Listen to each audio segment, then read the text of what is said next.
Assalamualaikum, jangan lupa angkat tangan kanan lalu pencet tombol subscribe, kalau sudah pencet terima kasih banyak. Mari kita dengarkan lanjutan cerita sebelumnya. Judul cerita, Hari-hari Dimanjakan Paman. Bab 94, Pamela, kalau kamu nggak bisa main kecapi, cepat turun dari panggung. Biarkan Isabella main sambil bernyanyi sendiri saja. Benar, turun saja, kami sudah menunggu sangat lama, jangan menghabiskan waktu kami lagi. Kali ini, akhirnya Isabella merasa bahwa dia sudah berhasil mengalahkan Pamela, jadi dia merasa sangat bangga. Namun, dia tetap tidak lupa untuk memperlihatkan sifatnya yang pengertian. Dengan lemah lembut dan penuh simpati, dia berkata pada Pamela, "Pamela, kalau begitu, aku nggak menyusahkanmu lagi. Bagaimana kalau kamu turun dulu? Sebaiknya aku main sambil bernyanyi sendiri saja." "Ya, baiklah," kata Pamela sambil menganggukkan kepalanya untuk menyetujui saran Isabella. Baguslah, lagi pula dia juga malas memainkan alat musik. Baru saja dia meletakkan kecapi itu dan berjalan turun dari panggung, dia mendengar beberapa teman baik Isabella mulai memancing teman-teman lainnya untuk bergunjing tentang Pamela. Suara mereka juga sangat keras. "Cih, dia bahkan nggak bisa main kecapi. Nggak ada yang istimewa, deh, dari Pamela. Dengan kondisi keluarga sebagus itu, nggak ada yang tahu apakah prestasinya benar-benar sebagus kata orang. Kalau dia kaya, nggak sulit baginya untuk menyebarkan reputasinya sebagai murid berprestasi yang serba bisa. Bagus dari mana? Sebelumnya, saat aku disuruh guru kita untuk pergi merapikan ruang penyimpanan arsip, aku melihat data pribadi Pamela. Dia datang dari desa. Sebelum kuliah, dia juga merupakan murid miskin di sekolahnya dan bersekolah dengan bantuan subsidi." "Hah, murid miskin. Kalau begitu, hari ini, bagaimana keluarganya bisa memiliki uang sebanyak itu untuk menyumbangkan bangunan pada sekolah? Kamu benar-benar kira pria itu keluarganya? Sepertinya, dia mengandalkan penampilannya dan berkenalan dengan pria kaya di kota Marila untuk dijadikan ayah angkatnya. Bukankah di masyarakat kita sering ada beberapa gadis miskin yang melakukan hal seperti itu demi uang?" "Ayah angkat, maksudmu pria tampan itu ayah angkatnya Pamela? Kalau enggak, memangnya pria semuda itu ayah kandungnya?" Dari luar si ayah angkat, tapi diam-diam entah hubungan memalukan seperti apa itu. "Oh ya, aku juga pernah dengar rumor di kampus. Dulu, Pamela sering dipanggil ke kantor rektor selama lebih dari 1 jam. Sekarang, aku curiga dia juga berhubungan seperti itu dengan Pak Rektor. Kalau enggak, kenapa Pak Rektor begitu memujinya dan bahkan membiarkannya naik panggung di akhir di upacara kelulusan hari ini? Enggak mungkin, deh. Rektor kita sudah bisa menjadi kakeknya. Ya mungkin saja, rektor kita juga pria." Ucapan mereka makin menjadi-jadi. Ekspresi Pamela pun menjadi masam. Dia menghentikan langkahnya, berbalik dan berjalan menghampiri beberapa wanita yang terus bergosip itu. "Apa kata kalian tentang Pak Rektor barusan?" Begitu mereka melihat Pamela berjalan menghampiri mereka, beberapa wanita ini seketika merasa agak malu, mereka tampak panik. Mumpung sudah dengar, untuk apa kamu masih tanya lagi?" kata salah seorang dari mereka. Pamela memelototi mereka dengan dingin sambil berkata, "Pak Rektor sudah mengajar dan mendidik orang seumur hidupnya. Dia adalah orang yang sangat terhormat, tapi kalian malah memfitnahnya sesuka kalian." Salah seorang wanita itu menyilangkan tangannya sambil berkata, Ini mulut kami, jadi terserah kami mau bilang apa." "Benar. Kenapa kamu langsung merasa tersinggung begitu kami mengungkit tentang Pak Rektor? Jangan-jangan ucapan kami benar?" Pamela seketika mengernyit. Dia meraih kerah baju salah satu dari mereka sambil berkata, "Beram. Sekali, ya, kamu. Coba katakan sekali lagi." Gadis itu terkejut. Dia tidak sanggup melepaskan pegangan Pamela, tetapi dia tetap tidak mau tampak lemah. "Pamela, kamu mau memukulku? Kalau begitu, kami hanya akan menyimpulkan bahwa kamu merasa marah karena ucapan kami benar." Pamela memicingkan matanya dan melepaskan pegangannya. "Aku nggak akan memukul kalian, tapi kalian harus minta maaf atas fitnahan kalian terhadap Pak Rektor di hadapan semua teman kita." Sambil merapikan kerah bajunya, wanita itu menjulingkan matanya dan berkata, "Kamu mau kami minta maaf? Coba kamu buktikan bahwa kamu benar-benar adalah murid berprestasi yang serba bisa dan prestasimu bukanlah hasil bantuan Pak Rektor." Dengan alis terangkat, Pamela bertanya, "Caranya?" Wanita itu tertawa dan berkata, "Kalau kamu bisa memainkan kecapi dengan baik, kami akan percaya kalau kamu nggak berhubungan apapun dengan Pak Rektor dan benar-benar adalah murid berprestasi yang serba bisa. Dia merasa yakin bahwa Pamela tidak bisa memainkan kecapi.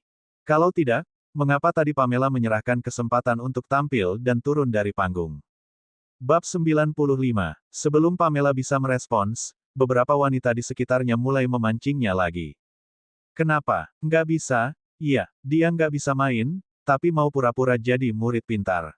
Kamu bahkan nggak bisa main kecapi, bukankah reputasimu sebagai murid berprestasi yang serba bisa hasil bantuan Pak Rektor? Kamu malah bilang kamu nggak berhubungan khusus dengan Pak Rektor pula. Siapa yang percaya? Pamela sama sekali tidak pernah membanggakan bahwa dia adalah murid berprestasi yang serba bisa. Namun, karena Rektor Universitas Padalamang terlalu menyukainya dan selalu memuji prestasinya, dia pun mendapatkan reputasi seperti ini. Sedangkan dia juga memang sering dipanggil ke kantor rektor selama 1 jam. Rektor Universitas Padalamang sangat menyukai matematika dan Pamela adalah murid terbaik di jurusan matematika. Jadi, begitu rektornya menemukan soal matematika yang susah, dia akan memanggil Pamela untuk membahas tentang rumus matematika. Dia juga akan mengesampingkan senioritasnya sebagai seorang rektor dan meminta pengajaran Pamela dengan rendah hati.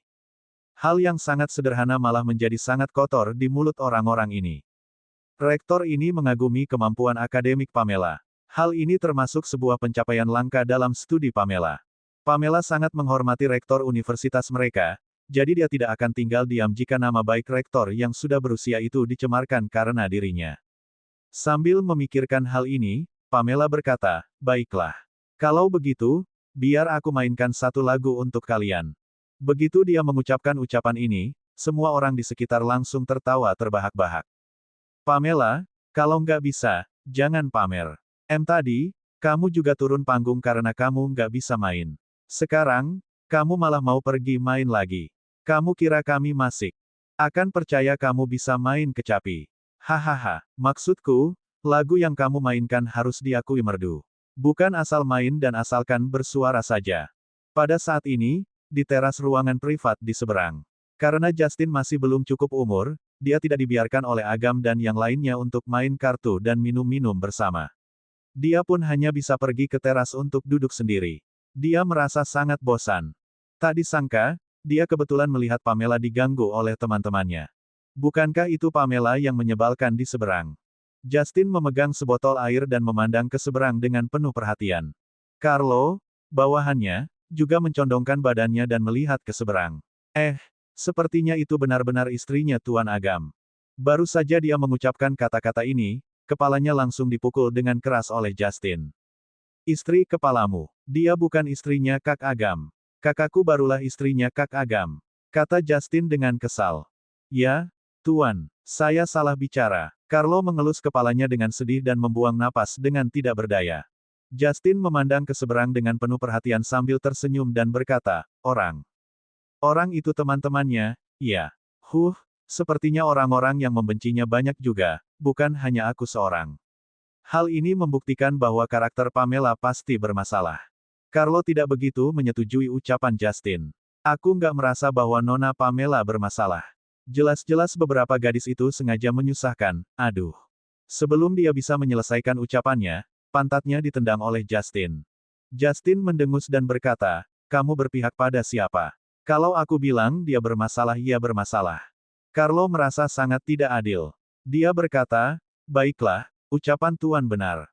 Bagus. Justin berkata dengan bangga, Carlo, cepat panggil Kak Agam dan yang lainnya ke atas, supaya mereka melihat wanita itu dipermalukan. Aku yakin wanita sialan yang datang dari desa itu nggak bisa main kecapi. Carlo merasa bahwa ide ini tidak baik, tetapi dia juga tidak berani mengutarakan pendapatnya lagi. Dia takut ditendang atau dipukul lagi oleh Justin, jadi dia menganggukkan kepalanya dan pergi ke lantai bawah. Bab 96. Beberapa teman baiknya Isabella masih terus menyerang Pamela. Baiklah, hari ini, asalkan kamu bisa memainkan satu lagu dan bisa mendapatkan tepuk tangan semua orang di tempat, kami anggap kamu menang. Nanti, jangankan minta maaf, kami bisa melakukan apapun yang kamu mau. Amela berkata dengan ekspresi tenang, oke. Wanita yang berlagak sebagai pemimpin mereka berkata lagi, tapi, kalau kamu mainnya nggak bagus dan nggak mendapatkan pengakuan dari teman-teman kita, kamu harus merangkak keluar dari sini. Selain itu, kami akan merekamnya dan mengunggahnya ke forum kampus. Masih berani? Enggak. Pamela mengernyit. Dia terdiam sesaat, seakan-akan mempertimbangkan ucapan wanita itu, lalu berkata, "Mbak Elkat." Wanita itu tersenyum sinis dan berkata, "Kalau begitu, pergilah. Kalau kalah, jangan ingkar janji." Pamela berbalik dan naik ke atas panggung, lalu mengambil kecapi itu dari tangan Isabella. Isabella berpura-pura menasihati Pamela dengan niat baik, "Pamela, sebaiknya jangan terima tantangan ini. Harga diri seorang wanita sangat penting. Nanti, kamu akan terlihat sangat buruk kalau kamu merangkak keluar." Pamela tersenyum dan berkata, "Aku belum main, tapi kenapa kamu sudah yakin aku pasti akan merangkak keluar?" Isabella berkata dengan arti tersirat, "Pamela, kecapi nggak semudah gitar, teknik petikannya juga sangat susah. Aku hanya khawatir kamu akan dipermalukan." "Terima kasih atas niat baikmu." Tanpa banyak bicara, Pamela menundukkan kepalanya dan menyetel nada kecapi itu dengan santai. Kemudian, dia mengangkat dagunya ke arah Isabella dan bertanya, "Isabella, bukankah kamu bilang kamu mau bernyanyi sambil menari? Kamu nggak siap-siap?" Isabella mendengus dengan suara yang sangat rendah. Lagi pula, dia juga bukan benar-benar menasihati Pamela. Dia ingin melihat bagaimana gadis desa yang tidak tahu diri ini akan dipermalukan. Setelah menasihati Pamela lagi dengan pura-pura khawatir, Isabella berdiri di tengah panggung kecil itu dengan lagak tidak berdaya. Kemudian, dia mengatur mikrofonnya dan berpose untuk siap-siap menari. Namun, dia sebenarnya tidak benar-benar bersiap-siap untuk bernyanyi dan menari. Karena dia menduga bahwa Pamela tidak akan bisa memainkan satu nada pun dan sama sekali tidak bisa memainkan iringan untuknya dengan baik. Nanti, dia juga harus main kecapi sambil bernyanyi sendiri.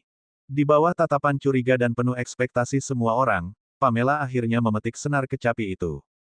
Daripada suara kecapi, suara ini terdengar seperti suara iblis yang memekakkan telinga. Pamela memetik senar kecapi dengan sangat berantakan, suara yang dikeluarkan oleh kecapi itu juga sangat memekakkan telinga, membuat semua orang di bawah panggung meringis. Astaga, aku hampir mengira bahwa Pamela benar-benar bisa main. Dia nggak bisa main, tapi dia juga berani naik panggung. Dia asal main saja. Jelek sekali. Dia menyia-nyiakan kecapi milik Isabella. Benar, Isabella dan beberapa teman baiknya malah diam-diam tertawa. Inilah hasil yang mereka inginkan. Hari ini, Pamela benar-benar mempermalukan dirinya, karakternya juga hancur, dia bukan lagi murid berprestasi yang serba bisa seperti kata orang. Bukan hanya itu, tetapi nanti, dia masih harus merangkak keluar. Hahaha, pada saat ini, beberapa orang yang tampan dan cantik berdiri di teras di seberang. Hahaha, Justin tertawa terbahak-bahak sambil memegang perutnya. "Kak Agam, sudah lihat, belum? Pamela mainnya parah sekali. Dia benar-benar mempermalukan dirinya." Steffi juga tersenyum, dia menatap Pamela yang sedang main kecapi dengan tatapan menghina. Dia merasa sangat senang atas kemalangan Pamela. Hal ini terjadi sesuai dugaannya. Seni musik seperti apa yang bisa dipahami seorang gadis desa seperti Pamela? Untuk menjadi murid unggul, mungkin saja anak kampungan yang datang dari desa yang terbelakang seperti dia benar-benar bisa belajar dengan baik dan menjadi murid yang berprestasi.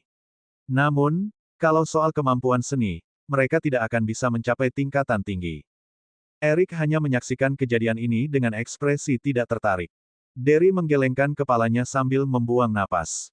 Dia meletakkan tangannya di bahu Agam dan berkata, "Agam, sepertinya istri barumu yang manis nggak pandai bermain musik."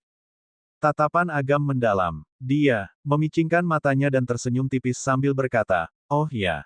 Derry mengangkat alisnya. "Bukan begitu, ya, permainan musiknya sudah separah itu, ada apa lagi yang perlu diragukan?"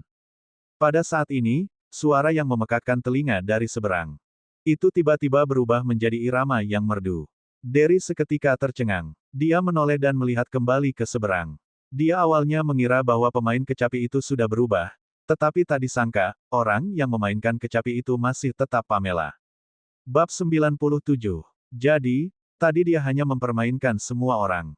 Ekspresi Pamela tetap tenang. Kelima jarinya yang awalnya asal memetik berubah menjadi teratur. Lagu yang dia mainkan adalah partitur gitar yang awalnya diberikan Isabella padanya. Di bawah panggung, ekspresi teman-temannya berubah dari kesal menjadi ragu, lalu menjadi kagum dan terpukau. Isabella dan teman-teman baiknya tercengang.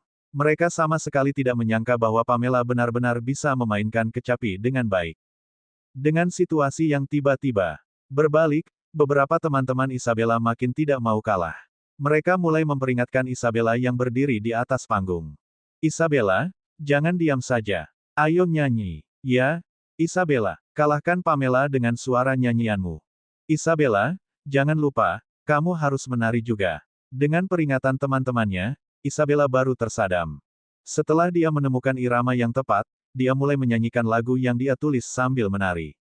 Dia bernyanyi dengan sungguh-sungguh untuk menarik perhatian semua orang dan merebut sorotan Pamela. Kenyataannya, dia memang berhasil, beberapa murid sudah melihat ke arahnya. Oleh karena itu, Isabella juga menari dengan makin bersemangat. Namun, pada saat ini, tempo permainan Pamela berangsur-angsur makin cepat. Petikannya sangat mahir, sama sekali tidak seperti orang yang baru pertama kalinya memainkan kecapi. Dia bahkan tidak kalah dari pemain musik klasik yang terkenal. Tempo lagunya makin cepat, tetapi tidak ada nada yang lari maupun terlewatkan. Hal ini hanya bisa dilakukan dengan keterampilan yang luar biasa. Suara nyanyian dan tarian Isabella jelas-jelas sudah tidak sanggup mengikuti tempo iringannya. Namun, dia tidak mau mengaku kalah. Dia juga mempercepat iramanya. Namun, makin cepat dia bernyanyi, napasnya menjadi tidak stabil. Dia tidak sempat menarik napas, tetapi dia juga harus menari. Tanpa disengaja, saat dia sedang berputar, dia jatuh terduduk di atas panggung, membuatnya tampak menyedihkan dan juga konyol. Penonton di bawah panggung pun rusuh. Isabella terjatuh. Kenapa dia kelihatannya nggak terbiasa, padahal itu lagunya sendiri. Isabella terdengar kehabisan napas, permainan kecapi Pamela lebih bagus. Benar, Pamela memang serba bisa. Jelas-jelas dia bukan murid jurusan musik, tapi dia malah bisa main kecapi dengan sebagus ini. Setelah Isabella terjatuh, Pamela pun tidak melanjutkan permainannya lagi. Dia melirik sekilas ke Isabella yang jatuh terduduk dan tidak bisa bangkit.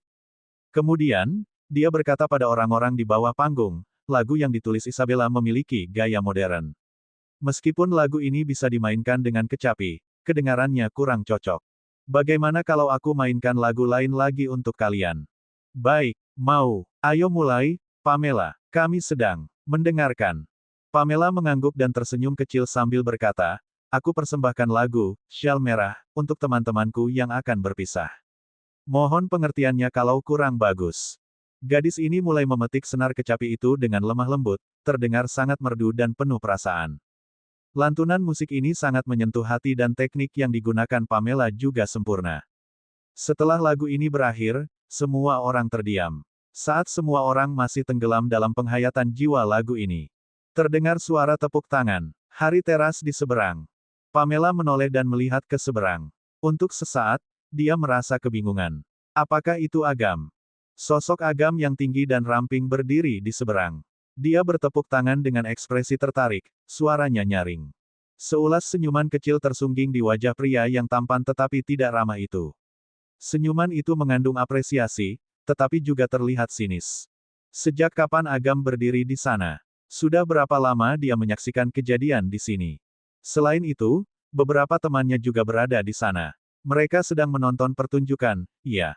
Terutama Justin, dia tampak terpesona. Saat dia tersadar, dia langsung memelototi Pamela dengan tatapan penuh kebencian. Bagus, bagus, sangat merdu, puji Derry sambil tersenyum dengan puas. Dia mulai bertepuk tangan, membuat teman-teman Pamela yang masih terpana seketika tersadar. Dalam sekejap, terdengar suara tepuk tangan yang meriah. Bab 98. Pamela memang adalah murid berprestasi yang serba bisa. Dia bahkan bisa memainkan kecapi dengan lebih baik dari beberapa orang dari jurusan musik. Aku benar-benar kagum. Aku nggak akan lagi meragukan kemampuan murid terbaik ini. Aku juga. Sekarang, akhirnya aku mengerti kenapa teman-temanku memanggil Pamela murid berprestasi yang serba bisa. Pantas saja Pak Rektor begitu menyukai Pamela. Hasilnya sudah jelas, semua orang di tempat terus memuji dan bertepuk tangan. Sedangkan ekspresi Isabella dan beberapa teman baiknya sangat masam. Pamela meletakkan kecapi itu dengan pelan dan berjalan menghampiri beberapa orang itu. Sekarang, kalian bisa naik ke atas panggung dan meminta maaf pada Pak Rektor. Wanita yang memimpin terjadinya masalah ini tampak tidak percaya. Kamu bukan jurusan musik, kenapa kamu bisa memainkan kecapi dengan sebagus ini? Pamela menjawab dengan cuek, aku nggak mahir, hanya bisa sedikit. Mendengar nada bicaranya yang santai, wanita itu menggertakkan giginya dan berkata, itu namanya bisa sedikit. Tadi, kamu bahkan lebih bagus dari. Dari siapa? Tanya Pamela dengan alis terangkat. Wanita itu terdiam, dia tidak ingin mengucapkan kata-kata yang memuji Pamela, dia pun merasa frustrasi. Melihat wanita itu tidak berbicara, Pamela berkata lagi, aku sudah main kecapi, teman-teman kita juga sudah mengakui kemampuanku. Sekarang, silakan tepati janji kalian. Ayo naik ke atas panggung dan minta maaf pada Pak Rektor. Beberapa wanita ini saling bertatapan, mereka saling menyalahkan. Mereka ragu-ragu, jelas-jelas mereka tidak bersedia untuk meminta maaf di atas panggung. Kenapa kalian masih diam saja? Cepat minta maaf pada Pamela dan Pak Rektor. Benar, kalian sendiri yang memulai masalah, tapi kalian nggak mau mengaku kalah. Cepat pergi minta maaf. Di bawah kritikan semua orang, beberapa wanita itu merasa sangat malu, mereka pun terpaksa berjalan ke atas panggung. Maaf, kami meminta maaf pada Pamela dan Pak Rektor atas perkataan kami yang nggak bertanggung jawab. Kami asal bicara, kami sudah bersalah. Semoga semuanya bisa memaafkan kami. Semua orang di bawah panggung saling berdiskusi dan membahas kesalahan beberapa orang ini. Pamela yang sudah mendapatkan kemauannya pun berbalik dan meninggalkan tempat yang bermasalah ini. Dia menutup telinganya, merasa sangat bising. Awalnya, dia tidak berencana untuk menghadiri pesta ini, dia bersiap-siap untuk pergi ke perusahaan untuk membahas sesuatu dengan Marlon. Namun, Agam malah bersikeras untuk mengantarnya, membuatnya tidak bisa pergi ke perusahaan, sehingga dia membiarkan Agam mengantarkannya ke tempat ini. Karena dia sudah datang, dia hanya bisa masuk dan duduk sebentar supaya Agam tidak menyadari apapun. Siapa sangka, di acara yang membosankan ini, dia malah terkena masalah lagi. Baru saja Pamela berjalan keluar dari ruangan ini, dia mendengar seseorang memanggilnya dari belakang. Pamela, berhenti. Langkah Pamela terhenti, dia menoleh dan melihat orang yang memanggilnya. Sambil membawa kecapi, Isabella mengejarnya dengan amarah yang menggebu-gebu dan berkata, Pamela, kamu sudah merusak kecapiku, tapi kamu mau pergi begitu saja. Ganti rugi dulu sebelum kamu pergi. Rusak. Saat aku memainkannya, kecapi itu masih baik-baik saja. Kata Pamela dengan ekspresi datar. Dia melirik sekilas ke kecapi yang dibawa Isabella dan tidak menemukan kerusakan yang disebut Isabella. Isabella menyodorkan kecapi itu ke hadapan Pamela dan berkata, lihatlah baik-baik. Goresan. Goresan di kecapi ini pasti sengaja kamu buat saat kamu main tadi. Kecapi ini adalah barang antik yang sangat mahal. Pada saat ini, Isabella sudah tidak sebaik dan sesombong di hadapan teman-temannya tadi. Dia sudah kehilangan harga diri, dia juga sudah tidak berpura-pura lagi, ekspresinya cemburu dan kesal.